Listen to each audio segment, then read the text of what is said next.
What's good, YouTube? It's your boy Johnny Finesse. Welcome back to the channel, y'all. Welcome back to the channel. Today we have reached 450 subscribers, y'all. We reached 450 subscribers, y'all.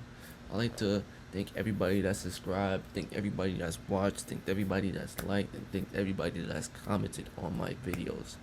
Thank you. I love you. I really do appreciate you. Now we keep on moving. We on the road to 500 now. We on the road to 500 subscribers now, y'all. So, you know, if you're new to the channel or you're returning to the channel and you still haven't subscribed yet, you might as well hop on now. We keep breaking every goal we do. We on the road to 500 subscribers. I need y'all to hit that subscribe button and the bell notification so you don't miss a thing again. Also, I stream on Twitch. I started streaming Cyberpunk just like everybody else. That shit crazy. I probably just uploaded that shit already, so you probably watched that thing first and then came on here. So I'm on Twitch. I'm probably doing that still. Like, the game is good. Like, that's, bro, that story got me. Yo, bro, that's a good story right there. On God, like, watch it. Like, it's a good story. But with that being said, let's get into it. Welcome, Highrollers. Today Oh shit, low. all 30 duos from each. But if you like the video already, thank you. If you haven't liked the video already, like the video, smash the like button, you feel me? It helps us grow, bro. It helps other people get the content. So if you don't at least like the content, bro, let somebody else that would like the content get a chance to like the content. So let's keep NBA going. team from best to worst. Now, I'll be using my expert insight and analysis to really get into the finer details of this ranking system. And by expert insight and analysis, I mean using my emotions and lack of relevant information to subjectively rank these duos based on how I'm feeling at the moment. So with that being said, let's jump right into it. Word. First up, we have the Nuggets with Jamal Murray and Nikola Jokic. If you told me a year ago that Jamal That's great right there. That's a great duo. I ain't gonna lie. Murray and Nikola Jokic would be a top 5 That's a duo great in the duo. NBA by 2021, I would have probably laughed at you because you're a Nuggets fan, but also because Top 5, you got LeBron, AD, KD, and Kyrie. I don't. What's the Celtics got? Jaden. I don't know. Let's see what they got.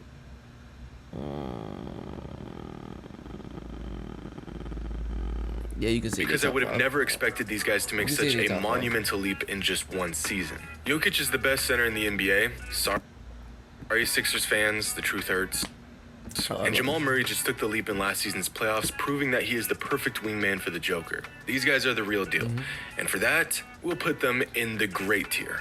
Next, we have the Celtics with Jason Tatum and Jaylen Brown. Jason Tatum is a superstar. His potential is virtually endless at the moment, and Jaylen Brown has completely blossomed into this borderline star, but his progression has been super sneaky since he's been in Jason Tatum's shadow. A super sneaky star and a legit superstar.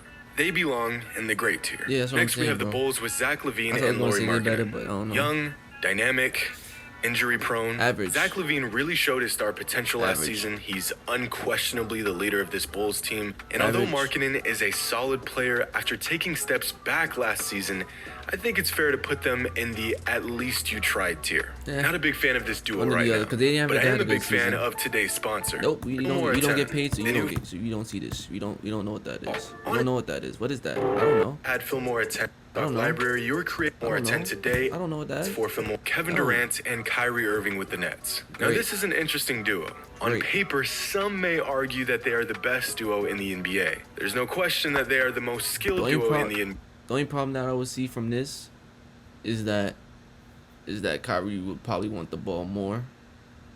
But we have yet But to see if their like, individual dominance can 'cause they translate both- to a both cohesive dominant 1-2 heavy, bro. punch. So I'm a bit indifferent about them at the moment. Why do I get this feeling that the Nets will either make the finals or they'll implode halfway through the season and decay into a toxic mess? Like, literally no in between. Those are the only two possible outcomes. I know we haven't seen them play together yet, but anything less than great would be tragic. Only thing that relies Next, on we is have the Kyrie. You can't be toxic, Kyrie.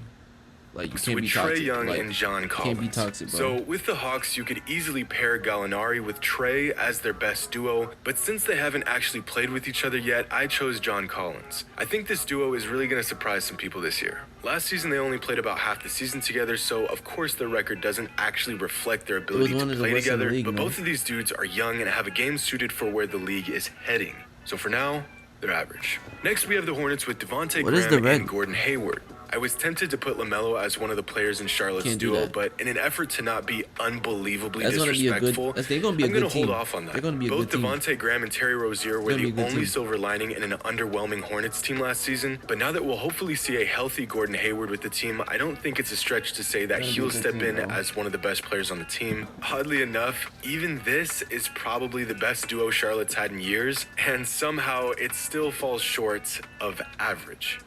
That sounds really messed up. I mean, no harm. It's just my take on the situation. I feel you. They've got a case of the at least you tried.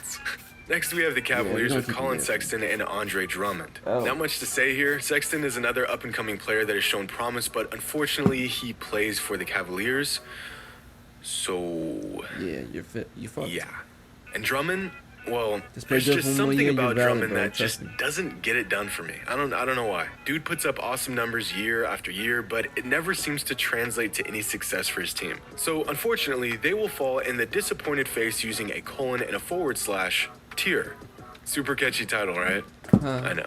Next, we have the Mavericks with Luka Doncic and Kristaps Porzingis. In the latest edition of Mark Cuban's fetish for foreign players, Luka and Porzingis, the dynamic duo of the future, it's kind of looking that way. Luka is on pace to being one of the greatest players of all time, and a healthy Porzingis is an absolute great. menace. Honestly, one of the more underrated duos in the NBA right now, and although they haven't accomplished a lot yet, I'm going to put them in the great tier. Gotcha. Next, we have the Pistons with Blake Griffin and Liangelo Ball. Could you imagine?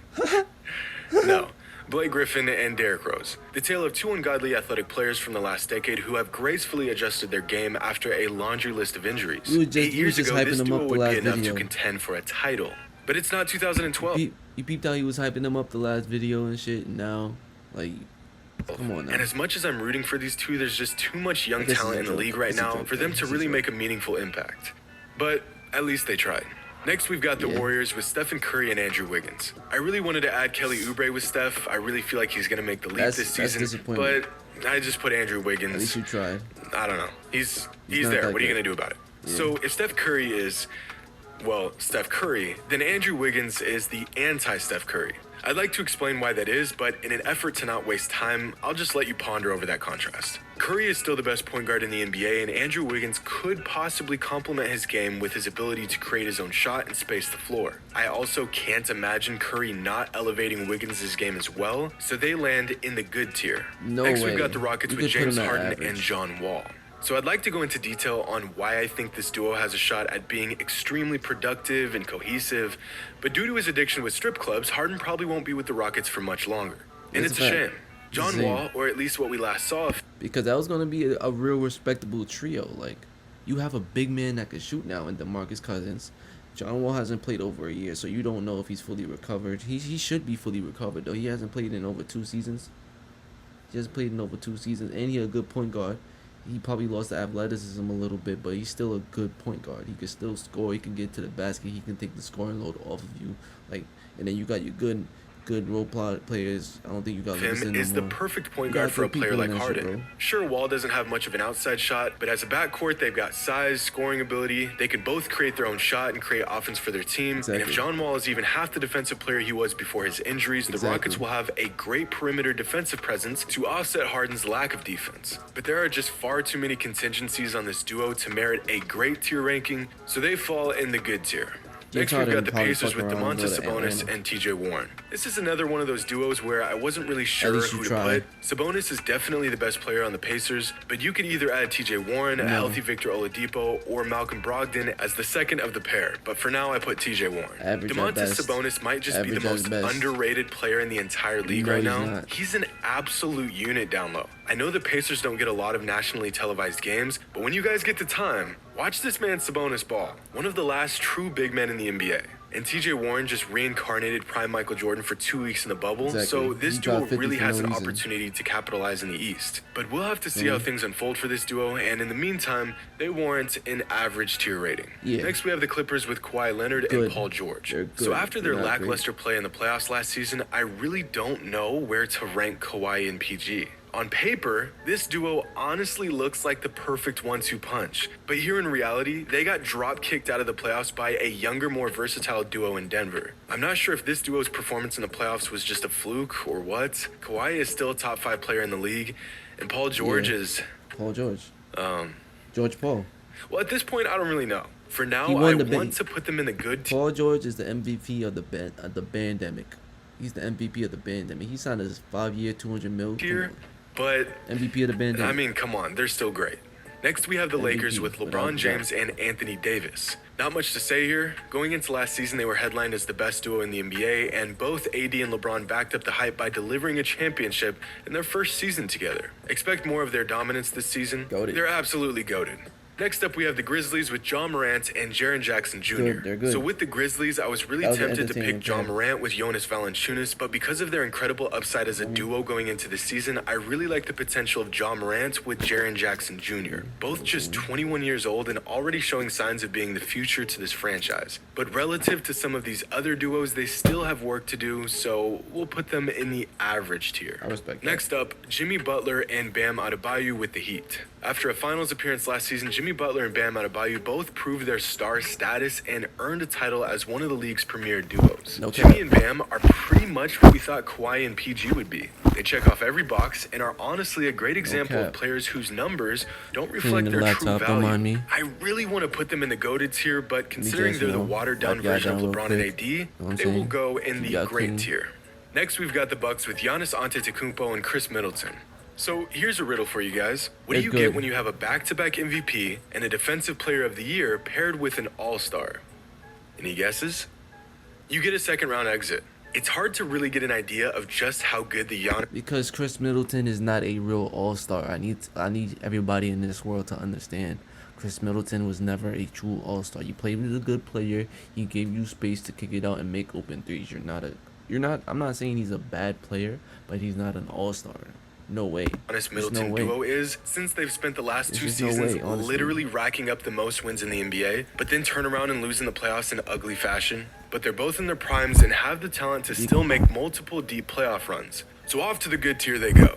Next, we have the Timberwolves with Karl Anthony Towns and D'Angelo Russell. Now that D'Angelo Russell is playing in Minnesota, where great players go to watch their careers dwindle away, I'm excited, but also completely unsure of how he'll pair up with Karl Anthony Towns. Sure, their production will be through the roof, and in terms of talent, this duo ranks among the very best. But if last season showed us anything, it's that talent alone doesn't win games, or at least games that matter. Talented, but as a duo, average. Next, we've got the Pelicans with Brandon Ingram and Zion Williamson. Leading the Pelicans, the Brandon Ingram-Zion Williamson duo will more than likely surprise a lot of fans on how good they'll be this season. If Zion can stay healthy, and with the way Brandon Ingram is taking leaps and bounds to star-level ability, this duo isn't up to par with the best in the NBA, but in terms of young duos, they're one of the best pairs in the league. Now we just have to see them on the court simultaneously for more than 15 minutes at a time. Yeah, no cap. Average. Yeah. You don't have to talk about it. Just gonna... Yeah. Just do your thing, bro. Yeah. Next, we've got the Thunder with Shai Gilgeous-Alexander and Al Horford. So due to Sam Presti trading anything and everything the Thunder had going for them in exchange for 32,000 draft picks, I honestly don't even know who the duo in OKC is. Obviously Shai, who will probably end up snagging Most Improved Player next season since he'll have to carry this team if they want to find any success, but I guess you could say SGA and Al Horford is their best duo, in which case this duo is underwhelming. And let's all just pray that those picks materialize into actual players that will lead this franchise into the next chapter. But hey, at least they tried. Next, the Magic with Nikola Vucevic and Evan Fournier. So I've always believed that just like a lot of things in life, the NBA is a story of the haves and the have-nots. I'm sure you can all assume which category the Magic fall into.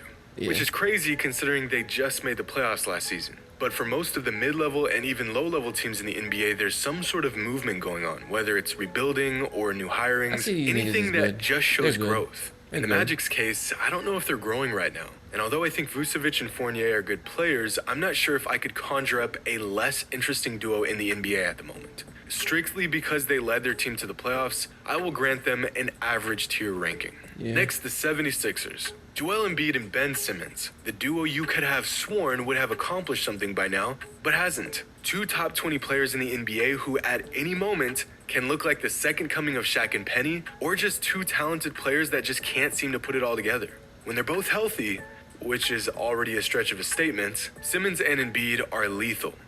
So I'm reluctant to do it, but they're great. No. Next, we have the Suns with No. Like, this is why Ben Simmons still don't shoot to this day. Y'all keep giving him, he's good, and then tell that nigga he's trash, bro. You're trash, bro. Booker and Chris Paul. Simple, nigga. I'm tempted to put You gotta DeAndre tell that Ayton nigga with he's Booker trash, as the bro. duo in Phoenix, but with the arrival of Chris Paul, I'm going to take a wild guess and say the majority of the Suns' production will come from these two creating on offense, and with Booker only getting better and CP3 discovering the fountain of youth, these two are going to mix things up in the West. Chris is the perfect player to complement Booker's game, so this duo could be a great example of the whole being greater than the sum of the parts, but until we see their chemistry on display, they fall into the good tier. Yeah. Next, the Trailblazers with Damian Lillard and CJ McCollum. I'm going to be honest, brothers. How many times are we going to see this duo coming into the season before we realize this just ain't it? If Booker and CP3 are an example of the whole being greater than the sum, then Lillard and McCollum are on the opposite end of the spectrum. Dame has been a superstar for about a half a decade now, and CJ is one of the best scoring weapons in the NBA. And yet, when you really boil it down, in big playoff moments, it just becomes the Lillard show, which might be the most entertaining show in all of basketball. But their team's success falls solely on Dame, which makes you reconsider CJ's impact when it matters most. Okay. This tandem is good. Next, we have the Kings with De'Aaron Fox and Buddy Hield. Good. That's my team. Not great. Yeah. Solid, but nothing to really get you Average, excited. yeah. Unless you're a Kings fan, in which Which case I I offer you my condolences. Fox may just make the leap this season, and Buddy has really progressed over. What y'all gotta understand is that we have a better, solid lineup. We got Hassan Whiteside. Hopefully he plays better. Like the Heat type playment better, but I don't think so since the Heat traded him For the last couple years, but when a duo like Lillard and McCollum is only good for the 8th seed in the playoffs, you have to be realistic about the ceiling of this backcourt duo. So we'll put Fox and old Buddy in the average tier. Next, we've got the Spurs with DeMar DeRozan and LaMarcus Aldridge. The Spurs, unquestionably the most boring organization in the NBA since Tim Duncan retired and Kawhi did the dash on him. With their best duo made up of DeRozan and Aldridge, I can't help but to see the resemblance these two share with the franchise over the last few years. Good, productive, solid. That's it. That's the extent of my evaluation. Average. Next, the Raptors with Pascal Siakam and Kyle Lowry. Siakam and Lowry were tested last season as they tried to fill the Kawhi Leonard-sized hole in Toronto, and although they were unsuccessful, I'm glad to see that NBA fans are now realizing how valuable Lowry is, and Siakam will hopefully learn from his experience as the guy on a championship contending team. Siakam and Lowry are a good duo with a pair of rings. Next, we have the Jazz with Donovan Mitchell and Rudy Gobert. Although the Jazz were bounced out of the playoffs in heart-wrenching fashion, last season Donovan Mitchell proved to be one of the league's most elite offensive players. And he played huge in huge moments. Combine that with Rudy Gobert's game, which is centered around being one of the league's most elite defensive players, and the duo in Salt Lake City is one of the best in the NBA. So good for them. Literally. And last but not least, we got the boys out in DC. now.